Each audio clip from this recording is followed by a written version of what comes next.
The galaxy had been silent for centuries. Empires had risen and fallen.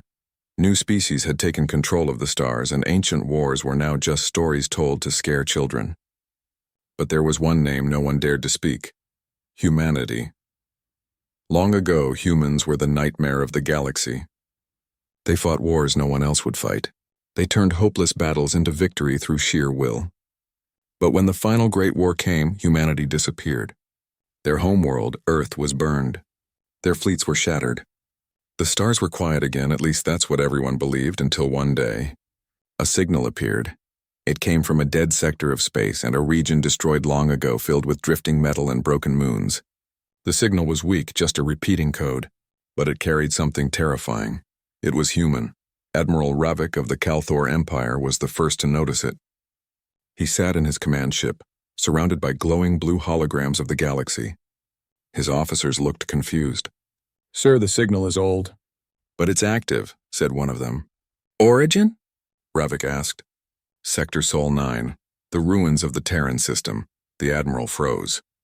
His scales shifted color, a sign of fear among his kind. "That system is dead. No ships, no colonies, no life?"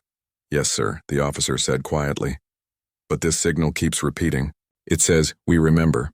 For a long moment, no one spoke. The only sound in the command center was the soft hum of the ship's engines. Then Ravik whispered, "Find out who sent it, before it's too late." Across the stars, the message spread. Merchants, smugglers, and pirate fleets all spoke about it in low voices. The humans were gone, but their signal was not. Governments called emergency meetings.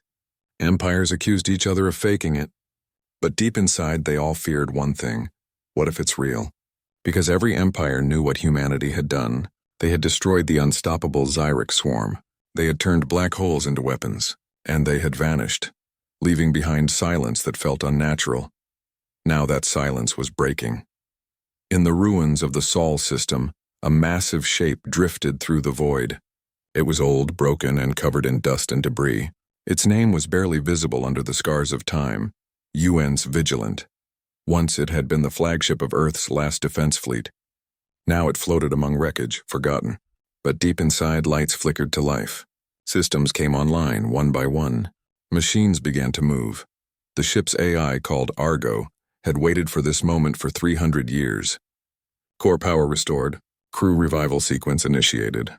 Protocol Omega, humanity's return. Active. Deep within the stasis chamber, a single pod opened with a hiss of vapor. A man gasped for air, coughing hard as his lungs remembered life. He stumbled out, weak but alive. His name was Commander Elias Reed, the last living officer of the old human fleet. He looked around the dark chamber. Broken consoles, frozen air, and the faint hum of ancient machines. "Argo," he said, his voice rough. "How long has it been?" 3 centuries, Commander. Humanity's colonies are gone. The galaxy moved on. Elias touched the cracked glass of his pod, his reflection showing tired, aged eyes. "Then it's time they remember who we are." In distant worlds, scanners began detecting strange activity near the Sol ruins. Fleets were sent to investigate. None returned. The signals vanished in static. Rumors spread like wildfire. Human ships are moving again. Old war machines are waking up. Something is rising from Earth's grave. Admiral Ravik couldn't sleep. Every night he saw the same dream. A dark fleet emerging from dust, engines glowing blue and human voices whispering through static. "We remember." He ordered his fleet to stay alert. Patrols were doubled, but nothing could stop what was coming. Inside the Vigilant, more stasis pods opened. Dozens of humans stepped out, soldiers, engineers, pilots, each one reborn after centuries of sleep. Their uniforms were faded, their minds heavy with memory. Elias stood before them. "You know what happened," he said quietly. "You know what they did to us. They thought they ended humanity. But they were wrong." A young pilot looked up. "Sir, the enemy?" Elias's eyes burned with cold fire. "All of them. Every empire that built its peace on our ashes." The AI's voice interrupted. "Commander, weapon systems are online. Old human vessels responding to command codes. Awaiting your order." Elias walked to the bridge window. Outside, hundreds of ancient warships floated in silence, broken, rusty, but still alive. Their reactors began to glow. Engines roared softly like ghosts returning from the dead. He raised his hand. Wake them all. The galaxy forgot who we are. Let's remind them. Moments later, the void of space filled with light. Thousands of ships powered up, forming the shape of the old Terran fleet. From orbit to deep space, sensors across the galaxy screamed warnings, and then a single transmission echoed across every frequency in the galaxy. A voice calm and human said only one thing. The war is not over. Panic spread. Civilizations held emergency meetings. Armies prepared for defense. Prophets claimed the end was near. And somewhere in the shadows, the galaxy whispered the name that every empire had tried to erase. Humanity. The spark had been lit again. The storm was coming, and this time the stars would burn. The silence of space was broken. From the edge of the Sol ruins, faint blue light spread like a heartbeat, pulsing across the void. The Terran fleet was waking up, one ship after another, their ancient reactors roaring back to life after centuries of stillness. Inside the flagship UNS Vigilant, Commander Elias Reed stood at the main viewport, his eyes fixed on the stars. His reflection glowed in the glass, tired but unbroken. Around him, holographic displays flickered alive, showing hundreds of old human warships answering his signal. The bridge crew worked in silence, their movements precise. Reactor output at 76% and rising, said Engineer Lin. Fleet synchronization complete, added Tactical Officer Rhea. But many ships are damaged. Some are barely holding together. Elias nodded slowly. They don't have to be perfect. They just have to remember. In the center of the room, the ship's AI, Argo, projected a holographic map of the galaxy. Dozens of red marks glowed brightly, locations of the major empires that had once united to destroy Earth. Commander, Argo said, its voice calm but cold. The empires still stand. Their fleets are vast, their weapons advanced. Humanity's technology is outdated. Elias smiled faintly. They may have stronger ships, he said, but they've forgotten what it means to fight. He turned to his officers. Our ancestors didn't win because of technology. They won because they refused to kneel. The crew straightened in silent pride. Even after centuries of sleep, the human spirit had not faded. Far away on the shining capital world of the Kalthor Empire, Admiral Ravik watched the news feeds in disbelief. Reports flooded in. Ghost signals, human warships appearing near dead systems, small alien patrols disappearing without a trace. What are we dealing with? He demanded. A nervous officer replied, We're not sure, sir. The signals are human, but the readings are impossible. The energy output is off the charts. Ravik's claws scraped the table. So they're back. The Emperor of Kalthor appeared on the hologram. His voice was deep and shaking. You told me the humans were gone, Admiral. Fix this. If they return, everything we built will burn. Ravik bowed his head. Yes, my Emperor. I will send the fleets. We will end them before they rise again. But even as he said those words, his heart was uneasy. Deep down he knew, you cannot kill a species that refuses to die. Back in the Sol system, humanity's revival had become unstoppable. Dozens of old shipyards powered on automatically, controlled by ancient AIs built for war. Massive drones began repairing hulls, refitting cannons, and reactivating reactors. The fleet was coming alive again, a graveyard transforming into an army. Inside one of the old cruisers, young pilot Maya Torres climbed into her fighter cockpit for the first time in 300 years. The smell of dust and oil filled the air. Her hands trembled slightly. I never thought I'd see the stars again, she whispered. Her comms crackled. Vigilant to all squadrons, testing flight capability. You are clear to launch. Engines roared like thunder. Hundreds of fighters burst from the hangar bays, soaring into the black sky. Sleek metal birds reborn from the ashes. The pilots laughed, cried, shouted. They were alive again, and the galaxy would know it. From orbit, Elias watched the scene unfold. Argo, he said, transmit the fleet identification code. Confirmed. Broadcasting signal across all sectors. Across the galaxy, old sensors blinked red. Forgotten code sequences were recognized. Computers that had not seen human data in centuries suddenly came alive with alerts. And then came the message, simple and cold. This is the Terran fleet. We have awakened. In the Council of Empires, panic spread. Ambassadors shouted across the chamber. The humans are extinct. One cried. No, another answered, trembling. They were sleeping. Some demanded immediate attack. Others begged for peace. But it was too late. Fleets were already on the move. The fear that had once unified the galaxy against humanity was returning, stronger than ever. Meanwhile, in the Vigilance war room, Elias watched intercepted transmissions, empires arguing, preparing, breaking apart in confusion. He turned to Argo. They're scared.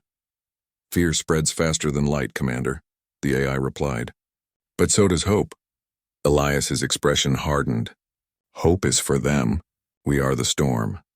Deep in the repair docks, massive shipyards released their first completed dreadnought, the UNS Vengeance, a battleship rebuilt from wreckage and memory. Its hull bore scars of ancient wars, but its engines glowed like a newborn sun. The moment it launched, the stars seemed to shake. Commander, Rhea said, eyes wide. The Vengeance is operational. She's requesting command link. Elias smiled faintly. Then let her remember her name. He opened a secure channel to all human ships. This is Commander Reed of the United Terran Fleet. You were born in ashes. You slept in silence, but today you rise again. The galaxy thinks it knows fear. Let's teach them what it truly means. Across the void, thousands of human ships aligned in perfect formation. For the first time in centuries, the fleet moved as one, their engines igniting like stars being born. The radio frequencies filled with an old battle song, distorted by time but still powerful. The galaxy trembled.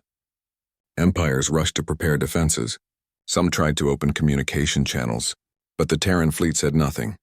They had no interest in peace talks, only in balance and remembrance. As the Vigilance engines roared to full power, Elias looked toward the distant spiral arms of the galaxy. His voice was calm, steady, almost gentle. Let the empires know, he said. Humanity is awake. The fleet moved forward, silent and unstoppable, like ghosts marching into the light. The stars dimmed in their path, and somewhere across countless worlds one phrase began to spread, whispered in fear, carried through networks and prayers. The humans have returned. The storm was no longer coming.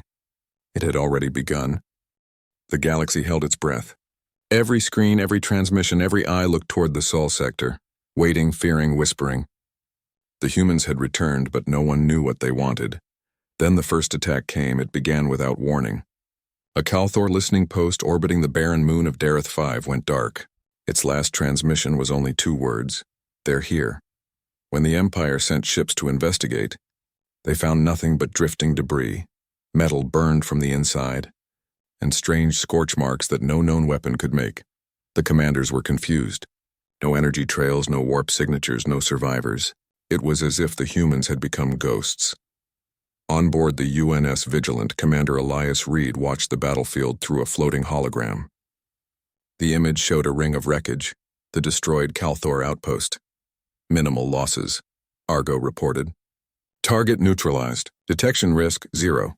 Elias's expression stayed calm. Good. The galaxy must understand this isn't a war of conquest. It's a reminder. His tactical officer, Rhea, looked uneasy. Sir, some might call it revenge. He turned to her, eyes cold. They called it revenge when they burned Earth, too. Remember that. Rhea lowered her head. Yes, sir. Word spread faster than light. Entire star systems began to panic. Civilian ships fled border zones. Armies were recalled from exploration routes to protect homeworlds. Every Empire leader made speeches promising safety, but even their voices trembled. The Terran fleet, however, moved with quiet precision, no politics, no negotiation, no mercy. They targeted old enemies first, the ones who had once voted to erase the human threat. One by one, those same empires lost their military stations, their trade hubs, and their pride. What truly terrified the galaxy wasn't the destruction. It was the silence. No human fleet broadcasts. No taunts, no communication. Only the echo of wreckage drifting in the void. In the capital of the Calthor Empire, Admiral Ravik stood before a trembling war council. Your fleets are being torn apart, shouted one general. We've lost 3 systems in 2 weeks, cried another. Ravik's jaw tightened. They're not fighting us, and they're teaching us fear. He looked at the glowing map of stars. Human attack points formed a perfect pattern. Systematic, precise, almost surgical. They're testing our defenses, Ravik realized aloud. Every strike reveals how we respond. The Emperor slammed his fist on the table. Then respond with everything. Burn them out of the stars. Ravik hesitated. If we fail, Majesty, they'll come for us next. Back aboard the Vigilant, Elias studied intercepted transmissions. Panic was spreading faster than he expected. Some alien empires were already accusing each other of working with humans. Civilizations were tearing themselves apart in fear. Argo, he said softly. What's the count? 17 targets neutralized. No human losses. Enemy response pattern detected. Probability of full-scale retaliation, 92%. Elias exhaled slowly. Then we moved to Phase 2. Confirming Phase 2, open engagement. Yes, he said, but make sure they see us this time. Aboard the UNS Vengeance, Captain Mira Hale received the signal. Her eyes gleamed with cold determination. After centuries of silence, she said to her crew, let the galaxy hear our voice again. Her ship's engines flared like suns igniting. All around her, the human fleet shifted formation, battle lines forming across the void. At her command, the fleet jumped into hyperspace. Seconds later, they appeared near Vorn Station, a massive trade hub of the Kalthor Empire. The aliens didn't even have time to raise shields. The sky exploded. Blue light tore through the darkness, human kinetic weapons ripping through armor with terrifying precision. There were no energy beams, no flashy plasma bolts, only invisible projectiles moving at near light speed. Within minutes, the station's defenses were gone. Human ships moved through debris fields like sharks through blood. On the bridge of the Vigilant, Rhea whispered, Sir, we're broadcasting. Every major network is receiving live visuals. Elias nodded slowly. Good, let them watch. As Vorn Station broke apart, Elias stepped closer to the viewport. The wreckage floated silently, lit by the glow of dying engines. Argo, he said. Transmit. Broadcasting message to all frequencies, a calm, human voice echoed across the galaxy. Steady, emotionless, terrifying. You destroyed our world. You buried our name. You thought time would erase us. But time remembers everything. Humanity has returned, and not for vengeance, but for balance. The war is not over.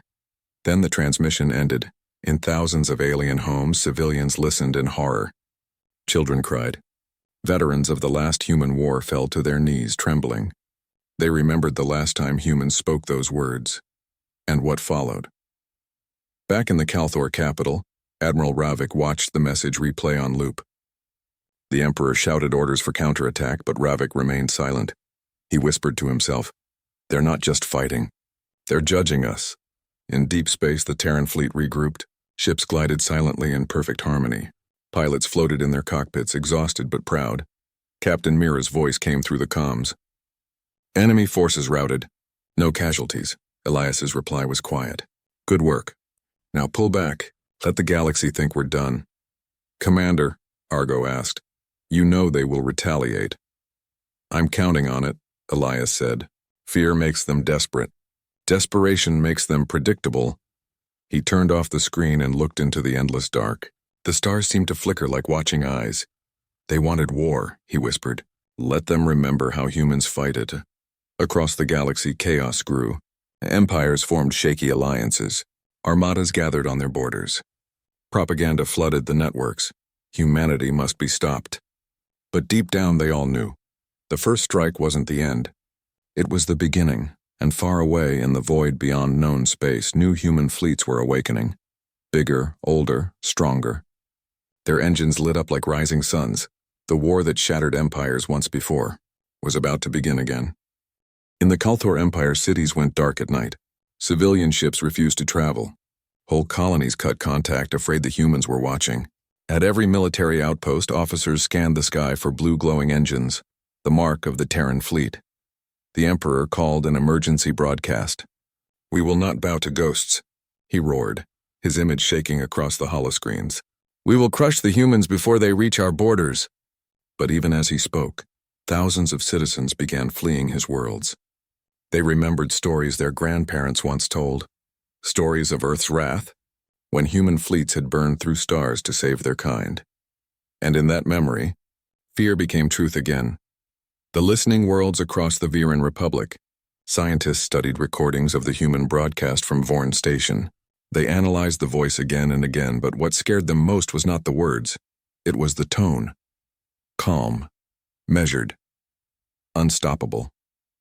One young researcher whispered, "No rage, no pride, just certainty." Her mentor replied quietly, "That's the worst kind of enemy, the one who doesn't need to shout." Governments ordered silence. Media channels were censored. But rumors spread faster than light. The humans have built new weapons. They can vanish from sensors. They are no longer like us. Fear turned into obsession. Some worlds started preparing defenses, others tried to make contact, begging for peace before war came to them.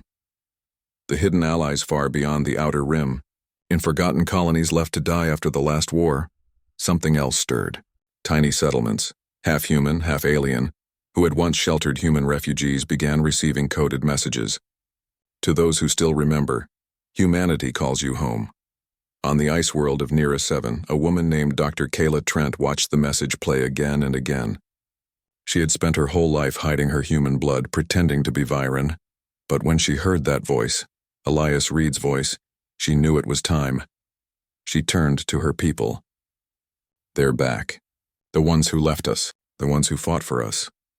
Within days, small ships began launching from hidden bases across the rim, colonies of forgotten humans and hybrids, heading towards the Council of Empires at the same time. The Council of Empires gathered on the floating fortress of Arcan Prime. 12 rulers sat around a circular table, their faces lit by the cold glow of the stars outside. "The Terran fleet cannot be allowed to grow," said the Xyrix delegate, its voice clicking like metal. "They already have," Admiral Ravik answered, his tone grim. "We strike now or we lose everything," another delegate hissed. "You mean you lose everything, Calthor? They're coming for your empire first." The room erupted in chaos, threats, fear, betrayal. Ravik watched them argue and felt something deep inside. Shame. He remembered the last war when the Council had voted to wipe out Earth. He had supported it. He had believed it was the only way to protect his people. But now, watching the panic, he realized something. They had created their own monster. The shadows move in the dark space between systems. Human fleets began to move again, not as a single army but as whispers of light. Some ships attacked military depots. Others simply appeared near colonies, dropped supplies, and vanished. The message was clear. Humanity was everywhere. On the UNS Vigilant, Elias watched reports of the chaos spreading. "Argo," he said softly. "How long until the empires turn on each other?" "Probability 88%, Commander." "They are fracturing under fear." He nodded. "Good. Fear divides faster than war." Rhea, his tactical officer, hesitated. "Sir, what if there are innocents caught in the middle?"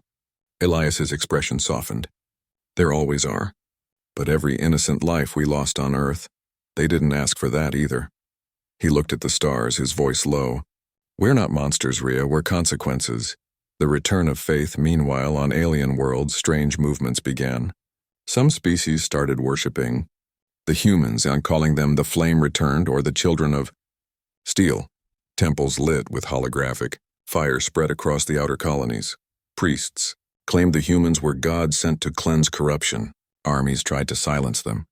But you cannot kill a story once it takes root. Every destroyed temple only made the faith grow stronger. And across the galaxy, statues of old Terran heroes, long forbidden, were rebuilt in secret. Humanity's ghost was no longer just a threat. It had become a symbol. The calm before inside the Vigilant, the crew gathered in the observation deck. Through the wide glass, they watched the stars flicker with faraway battles. Empires already fighting each other out of paranoia. Pilot Maya Torres whispered, "They're doing our work for us." Elias replied quietly, "That's not victory. That's fear spreading like fire." Argo interrupted. "Incoming transmissions from outer colonies. Dozens of civilian ships approaching. Identification, human origin." The crew gasped. Rhea smiled faintly. "They're coming home." Elias felt something he hadn't felt in centuries. Hope. "Open docking channels," he said. "Let them in. Every human who still remembers where they came from. Welcome them back." The fleet's hangars opened, shining like blue suns. One by one, old cargo ships, fighters, and refugee vessels approached, carrying survivors, descendants, believers. Humanity was no longer just a fleet. It was becoming a civilization again. The whisper as the refugees docked. A soft transmission began echoing across the galaxy. No one knew who started it, maybe a soldier, maybe a child. But soon it spread everywhere. The stars are waking. The humans are home. In control rooms, in cities, in temples, people stopped to listen. Even Admiral Ravik, far away, felt a chill when he heard those words. He looked up at the night sky and murmured, "What have we done?" Elias stood on the bridge of the Vigilant, watching new human ships join the formation. The darkness outside seemed alive with light, the light of a species reborn. He whispered to himself, "They tried to erase us. Now we'll rewrite the galaxy." Admiral Ravik stood before a massive holo map in his war room. Red alerts covered the screen. Entire fleets were gone. Communication lines were dead. "Report," he barked. His officer's voice trembled. "Sir, the 7th Armada vanished near the Zephyr Gate. No survivors. No readings." Ravik clenched his fists. "That's impossible." "The gate was fortified." The officer swallowed hard. "They didn't attack it from outside, sir. They came from within." Ravik froze. "Inside the gate?" "Yes," the officer whispered. "The humans somehow warped inside the defense grid itself." Ravik turned to the map again. Every second, new red dots disappeared. His empire, in once proud, once unshakable, was falling apart. "They don't fight like us," he murmured. "They don't think like us. They are everywhere." The human strategy in the UNS Vigilant, Commander Elias Reed watched the war unfold with quiet precision. Dozens of screens surrounded him, showing collapsing fleets, burning worlds, and messages begging for surrender. Argo's voice echoed through the bridge. Phase 3 complete. Calthor communications disrupted. Energy grids collapsing. Enemy fleets neutralized 42. Elias said nothing for a long moment. Then softly, "No glory. No speeches. Just finish it." Rhea turned from her console. "Sir, are we really going to destroy them all?" Elias's gaze stayed on the stars. "Not destroy. Break. There's a difference." He stepped closer to the glass window, watching streaks of light move through the void. His ships, his people, his ghosts. "They burned our home and called it justice," he said. "Now we'll burn their pride and call it balance." The fall of Calthor, the Calthor capital, Varun, was known as the jewel of the core. Floating towers, golden skies, a symbol of power and arrogance. But when the Terran fleet arrived, the skies turned black. Human dreadnoughts descended through the atmosphere like silent gods. Anti-air defenses fired desperately, their plasma bolts vanishing in clouds of electromagnetic dust. Then the sound came, a deep, thunderous hum as human ships fired their kinetic cannons. No bright lights, no beams, just devastation. Buildings cracked. The ground shook. The Empire screamed. From orbit, Ravik watched the destruction of his world. His voice shook as he whispered, "So this is how they saw Earth burn." He turned to his crew. "Evacuate who you can, the rest, pray they show mercy." The voice of the dead. After the fall of Varun, the galaxy fell into silence again. A silence born not from peace, but from horror. Every transmission, every broadcast carried the same message. The war is not over. But this time it wasn't a warning. It was a truth. In the ruins of fallen empires, surviving soldiers began surrendering, not to save themselves, but to beg for forgiveness. On one world, alien children painted the symbol of Earth on their homes, hoping it would protect them. On another, an entire army dropped their weapons before a single human ship even appeared. Humanity had become something greater than a nation. They were now a myth, walking in flesh. The divided council. The Council of Empires met one last time. Only 5 delegates remained. The rest were dead, missing, or hiding. "The humans will not stop," said the Viren delegate. "They're erasing history itself." Admiral Ravik entered the chamber, the last surviving Calthor leader. His uniform was torn, his eyes hollow. "They will stop," he said quietly. "But only when they choose to." The others turned toward him. "Then we must surrender," one hissed. Ravik shook his head. "No, you don't surrender to ghosts. You wait for them to forgive you." The chamber fell silent. No one dared to speak. Deep down, they all knew. Forgiveness would not come soon. The human fleet expands. Meanwhile, in the Sol sector, thousands of new ships joined the Terran fleet, old human vessels, repaired and reborn by the returning colonies. The Vigilant, Vengeance, Retribution, and Aurora Dawn, names that once belonged to legends, now stood ready for a new age. Elias watched the formation from his command bridge. Hundreds of human banners floated across the void, each one glowing faintly with Earth's blue-white symbol. Argo, he said quietly. Status of the colonies, all major systems restored. Human population now 2.1 billion and rising. Reclamation successful. Rhea smiled weakly. We did it. We're home again. Elias nodded slowly. Home, yes. But the galaxy still bleeds, and blood remembers. The Empire of Shadows beyond the galactic rim, some alien factions refused to surrender. Hidden admirals, old warlords, and scavenger kings formed the Coalition of Dawn, a desperate alliance to rebuild and resist. They believed if they united again, they could destroy the Terran fleet before it became too powerful. But their mistake was thinking humanity needed fleets to win. Humans had learned something in their centuries of silence, how to fight in the shadows. Their AIs infiltrated communication networks. Their nanodrones dismantled enemy reactors without a shot fired. Their agents, half human, half machine, whispered chaos into every council. Every time the Coalition planned an attack, their plans were already known. The return of the Admiral one night. Elias stood alone on the deck of the Vigilant, staring into the stars. His uniform was worn, his eyes tired. He spoke softly, almost to himself. Argo, do you think they've learned? Unlikely, the AI answered. History suggests the strong never learn until they are weak again. Elias sighed. Then history will repeat. But this time we'll be the ones writing it. He turned to the window, watching the distant sparks of burning worlds. Prepare the message, he said. The war ends tonight. The message across every frequency in the galaxy. The voice of Commander Elias Reed echoed once more. Calm, steady, final. To the empires who forgot mercy, that this is humanity's last warning. You built your peace on our ashes. You erased our name to protect your pride. Now the stars themselves remember us. We do not seek your worlds. We seek your silence. Remember this moment, the day the galaxy trembled at the name of humanity. And then the transmission ended. The galaxy fell quiet. No one dared to speak. Because deep down they all knew the humans had not just won a war. They had reshaped creation itself. In the shadow of broken fleets, the Terran banners drifted like ghosts. The stars that once burned with destruction now glowed faintly with life again. Repair drones rebuilt outposts. Refugee ships carried survivors, human and alien alike, to safe zones guarded by the fleet. Commander Elias Reed stood on the bridge of the UNS Vigilant, watching the reborn Sol system. Where once there had been dust and wreckage, now Earth's light shimmered faintly in the distance, scarred but alive. Rhea approached quietly. Sir, reconstruction teams have landed on the surface. The atmosphere is stable again. Elias didn't look away from the window. And the people?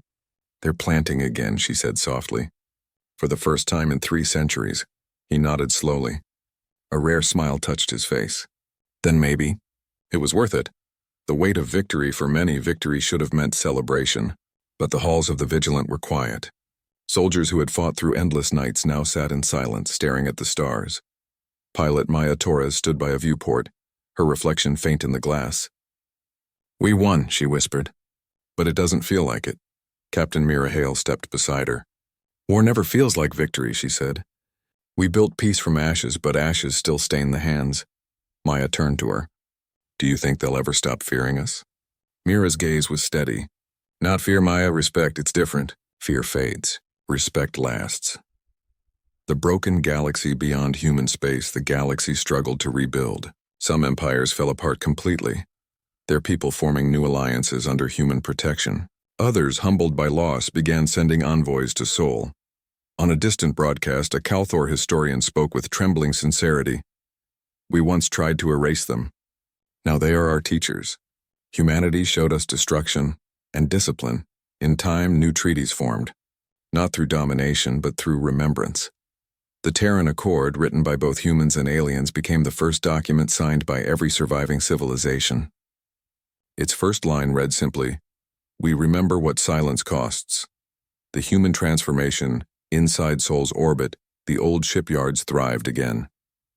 But this time they weren't building warships and they were building arcs. Vessels meant for peace, exploration, and aid. Argo's holographic form appeared beside Elias. Commander, the Council requests your presence for the naming ceremony of the new fleet. Elias smiled faintly. Another fleet? A different one, Argo replied. They're calling it the Guardian Line. Elias walked down the newly restored bridge of the Vigilant, passing crew members who now laughed, rebuilt, and shared stories of lost families reunited. At the center platform, a massive hologram of the new ship shimmered, sleek silver, with a glowing blue emblem of Earth's rebirth. These ships won't carry weapons, Elias said softly. They'll carry knowledge, medicine, and hope, Rhea smiled. Then humanity has finally changed. He looked toward the stars. No, we remembered who we were before the fire. The ghosts of the past. Later that night, Elias stood alone in his quarters. He opened an old data cube, cracked and faded, containing the final transmission from Earth before its fall. A woman's voice played softly. To whoever survives. Don't let them forget us. Don't let them forget what we stood for. Elias closed his eyes. I didn't, he whispered. Through the window, Earth's blue light reflected in his tired eyes. He saluted the planet, not as a commander, but as a son returning home. A visit from the enemy. A few weeks later, a small transport ship arrived at the Terran border. It carried Admiral Ravik, the last survivor of the Calthar High Command. When he entered the Vigilant, the crew tensed, but Elias raised a hand. Let him through. Ravik looked thinner, older, his eyes hollow with guilt. I came to answer for what we did, he said. To ask, what happens now? Elias studied him quietly. You already paid the price. The galaxy is in ruins, Ravik bowed his head, and humanity rebuilt it. That's the difference between us, he looked up, voice shaking. Tell me, Commander, will you forgive us? Elias was silent for a long time. Then he said, Forgiveness is not mine to give. It belongs to time. And time remembers everything. Ravik nodded, tears glinting in his alien eyes. Then may time be kinder to you than it was to us. As he left, Elias whispered to himself, It already has. The legacy years passed. Children born after the war grew up never knowing fear of the stars. They looked up and saw not enemies, but endless possibilities. Human fleets sailed beyond the old empires, exploring new galaxies, healing where once they had destroyed. And in every world they touched, they left behind the same symbol. A simple emblem carved into stone. A burning star surrounded by two hands. It meant one thing. Humanity was here. The last transmission. Many decades later, when Elias grew old and gray, he sat once more on the bridge of the Vigilant. Outside, Earth glowed bright and full again, wrapped in the soft shimmer of the rebuilt Terran shield. Argo's voice spoke gently. Commander, the fleet awaits your final command. Elias smiled. Then let's end it the way we began. With a signal. He activated the ancient beacon, the same one that had awakened the fleet centuries ago. But this time, the message was different. To the children of the stars, and remember our mistakes, not our victories. We fought, we bled, we rose again. But our greatest strength was never war. It was the will to rebuild. We are humanity. We remember. And we forgive. The message spread across the galaxy, bouncing from world to world, a light in the darkness. The final moment Elias closed his eyes. The hum of the ship faded, replaced by the quiet song of the stars. For the first time in 300 years, there was peace. Argo's voice softened. Good night, Commander. The Vigilant drifted slowly toward Earth, its engines dimming as dawn broke over the horizon. Below, the oceans shimmered like liquid glass, reborn, alive, forgiving. And in the vast silence of space, one whisper remained, carried forever through the galaxies. They tried to erase humanity, but humanity became eternal.